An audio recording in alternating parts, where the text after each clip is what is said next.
earlier made a tweet talking about potentially bringing in Hollywood Brown. I saw that he's one guy out there who still hasn't been signed yet. I found an old tweet of the Chiefs going to his pro day back in the day, and I said it's time to make it happen. And I tagged him in the tweet, and I had a graphic of Mahomes in Hollywood throwing a pass. And then a couple minutes later, it was liked by Hollywood Brown. JD, there's a kind of mixed bag here on Twitter as far as Hollywood Brown in Kansas City. They like it, some don't like it. What are your thoughts on this potentially happening? You know what, man? This is what I believe. Okay. I think that we don't really know much about Hollywood Brown. I don't think people really know much about him. Okay. All they know is he was in Baltimore, didn't work out with Baltimore. Goes out to Arizona, decent out Arizona, right? But what I do know about him is that joker is fast. He can get past the defense. He's got good hands, and he's a baller. Okay, in the right system, he could do really well. Okay, I think sometimes when you start seeing guys go from team to team, that's a concern. Okay, let's just talk about it. All right, we're just going to speak, clearly here. So it's always a question: what is it that teams are concerned about that they don't want to keep him here?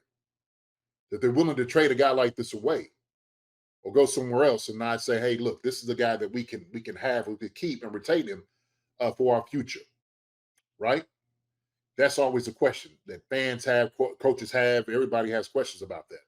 That's what I'm saying. Look, what I see on film, I like. Okay. Little bit of what I watched in Arizona was just okay. All right. I think when he was in Baltimore, did a great job. I liked everything he did in Baltimore. And he was killing folks. You know what I'm saying? It was what's the name? His target. Okay, Lamar. Lamar was, he's throwing to it. But apparently, I guess things just became sour. They just felt like they couldn't move forward with this guy and keep him. And they was just like, hey, we're going to go ahead and release him. Now, it doesn't mean that it's nothing nefarious. Doesn't necessarily mean that he's not a capable guy. Doesn't mean any of those things. It's just people have questions, okay? Right? And rightfully so. We're going to have concerns, what's going on behind the scenes. For what I've heard he's a good guy. I heard he's professional. He likes playing, and he likes competing, right?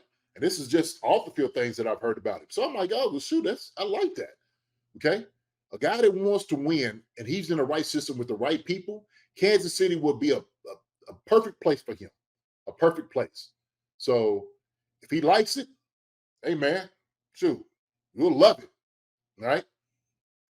My thing is give your best years of your career, bring him over to the Chiefs, okay? Come over here, man, and do your thing, right? If you couldn't do it in Baltimore, you couldn't do it over in Arizona, come over here to Chiefs Kingdom. We'll appreciate you, throw the ball to you, and let you ball. That's how I feel about it, okay? But I do think that's probably part of the reason. Some people like it, they don't love it, because they don't quite know anything about it. They don't. And I'm telling you, like, when you look at numbers don't tell you everything, right? They just don't. They don't tell you everything. Because it goes into the context, well, who was throwing you the football, right? What type of offense was he in, okay? What routes was he running? What did the matchup look like, right? Is this guy not going to give up on you? Is he not going to give up on any plays on you, okay? Does he come to work every single day without questioning you about you coming to work? Is he watching film? Is he getting better? What is all those things, the intangibles that he's doing that makes him who he is? That's the thing that everybody's got to understand, especially in the NFL, man. This is how this thing works, okay? So I say this because everybody is a great fit, right? It's just not, okay? We were expecting MVS to come in, fit a role, to be all of this, and then all of a sudden it didn't happen, okay? We didn't, he wasn't able to be the guy that we thought he was going to be, okay? Not taken away from him. Our offense is slightly different than what they ran up there at Green Bay. And so things change. You got to be able to make adjustments around the guys that you have, and you put them into your offense, right? That's what you got to be able to do. Can Hollywood Brown do that? Absolutely, absolutely. He's an athlete, no doubt about it. With that, I've said there's other guys. Okay, we talked. Darnell Mooney is another guy that we talked about. Okay, guy that I brought up. Okay, I think you see Tyreek Hill said the same thing, and I was like, facts. It's Curtis Samuels. Curtis Samuels is a baller, right? I like Curtis Samuels a lot. He was with the enemy last year, so he learns. He knows the Chiefs' offense. He understands terminology. He understands all those different things. He can come here right now to play and give you what you need. So that's not saying that we don't go and draft another guy, okay? Or maybe find another guy in free agency. I'm not, there's tons of guys. I think with this deal that got done with Chris Jones, everybody got to sign a release like, okay, now we can start moving forward a little bit, right? Now we can start putting this thing together. Things are starting to manifest itself a little bit better, a lot clearer. So there's other guys out here that could come out. So I'm going to give you one, all right? I wasn't even going to talk about this, but I'll talk. This is what me and Barbershop was talking about today, all right? And I'm not saying this has happened. I don't know. But I don't know if I should. No. Say it. Let's hear it. Let's get the inside scoop. Well, no, it's not necessarily inside scoop. It's not inside scoop. It's just playing GM. Okay. And Sean Barber proposed a deal saying, would you take a Justin Jefferson? Okay. And knowing that you probably have to pay him, $19 million or whatever for this year. Okay. Now he has to come back. And he's going to be a free agent. He's going to ask for a higher ticket. You could possibly franchise tag it, right? Maybe not hit it over the head or whatnot, but at least you could put maybe in a realm of doing some things, some possibilities. I wasn't on board for it at all. I'm like, man, there's no way I'll give him, because I think he said the scenario was give up a first and a fourth, a first this year and a fourth next year. I'm just like, no, I don't think you will. Yeah. But there's a lot to be said of what he was talking about, though. Some of the scenarios, it's just a lot of conversation there. We had a guy. I said, Shop, man, how long you been thinking about this? He said, man, JD, for a long time. So there's scenarios there. Is it beyond the realm of possibility to go get a Justin Jefferson? Maybe not. Maybe not. We wouldn't be on the hook for like a T. Higgs, like we had to pay a guy right now. Okay. If you trade and, from what I understand, I guess, and then this is the conversation that Sneed was getting looked at by the Vikings. Vikings was covering Sneed. Okay. It was like a report coming out over that. Yeah. So there's some possibilities there. If you're this repeat and you're trying to do some things, do you go all the way in on a receiver like that? Okay. And which gives a break for Travis Kelce and Patrick Mahomes, that you don't have to worry about anything wide receiver wise. Okay. Can you imagine Justin Jefferson, Rashee Rice, and can you imagine that? I think for me with this whole thing is it would be a good example would be like the Phoenix Suns, for example. So they're paying Book, Devin Booker, Kevin Durant, Bradley Beal. The rest of the team is on vet minimum deals. You're going to have to go extremely budget with the rest of that team if you're paying, because that's three guys right there taking on a lot of the salary, and you have to go extremely budget with everybody else. And it's like we tried that route with the we had it before Tyreek Hill got paid, and we were like, nah, we're not going to pay another guy and have our salary cap be dedicated to three dudes. So, okay. And it was a lot of scenarios we talked about. Okay. I don't want to talk about them here. All right. Not right now. About how you can actually operate this, how you can do, because he had a very good case. I told Shop, man, we got to come on the show. We got to talk about this. All right. It's always good, have these conversations. What if, and if you could, and all these different things. But kind of going back to the whole Hollywood Brown. Okay. I like Hollywood Brown. I think you could probably, with the money that we got, we could probably get a Hollywood Brown and then maybe another guy, depending on what the cost was going to be. Okay. If you could work it out, team friendly.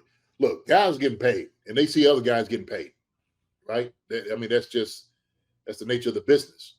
Everybody's going to try to get their payday. And I'm not mad at them for it at all. The bargaining chip that we have is, well, you come here, you're going to be a Super Bowl champion, okay? Your name's going to go down in history, all right? Being part of a dynasty that people now is going to be able to see. You're going to have to be able to notice, and you're going to be a part of it. So why not go ahead and put your name up in lights with everybody else, with the likes of Patrick Mahomes and everybody else that helps you, that help win a dynasty, a 3-peat, maybe a 4-peat. Like, you had to, I mean, go sell it. Go sell it. Hey, if you go do this, look, we'll give you, I don't know, maybe 8 million, 8 or 9. The juju type deal. And that's essentially what the what put him over the edge was, hey, here's a Super Bowl trophy. That could be you. And then 1 year, 8 million was the deal in the end. Yeah. Yeah. So and there's more on Hollywood Brown, I guess, is doing more stuff on Twitter. This one follower at RiceBaby4, they put him into a group chat on Twitter, and he's responding back to them. I guess they asked him about the contract. He said, numbers looking all right, could use a little more, but taking less for a ring, I think he's just playing with these fans. And then they asked him what number he wanted. He said, give me 3 for 3-peat, please. And then he said, and they asked, are you coming to KC? And he said, of course I'm coming to KC. We just can't say it yet. So I think he's messing around with Chief fans and stuff, but he's a good sport. Yeah, man. Look, listen, I told you before, Chris is doing this, and guys, this is kind of like this is their entertainment now during all season. Because all season, fans have been messing with the players. And now all season, players can mess with the fans. Okay? Yeah, going back to him, yep. Yeah, now the rabbit got the gun now, huh? Now the rabbit got the gun. So, I don't know. But it'd be good. It'd be good. I think he'd be a good fit here. It would be fun too. We can actually see bombs again and the 9 routes again from our guys from Mahomes tossing bombs to receivers again. And that he'd expand the offense. We have that deep threat again, and a guy who can kind of do it all. And he's so quick, man. I remember him in Oklahoma. He was so fun to watch. And there's been elements of that. He's flashed in Arizona and Baltimore, but it wasn't the consistent stuff we saw in college. Obviously, different. The stakes are higher. Different game altogether. But I mean, he has shown he can still be that guy in the NFL. And I mean, he would have Patrick Mahomes and Kelsey, Andy Reid, all these guys. I mean, it would be really fun to have Hollywood Brown. But I guess we'll see what happens over the next few days. We have a different standard. We have a different standard here. Okay. When a guy walks in the building, before he walks in the building, it's going to be understood. Okay. What that looks like. All right. And I don't think he'll back up from it. I don't think any guys that we talked about will back up from those things. Okay. The 3 receivers that we named, right? Yeah. Omar said, if the Chiefs signs Justin Jefferson, the other NFL fans will riot and boycott. Boy, who you telling? Who are you telling? Them suckers be like, man, they done wrote the script for the next 5 years for the Chiefs. They done wrote the script. Hi, everybody. Thanks for watching. Subscribe here to get the latest from the show.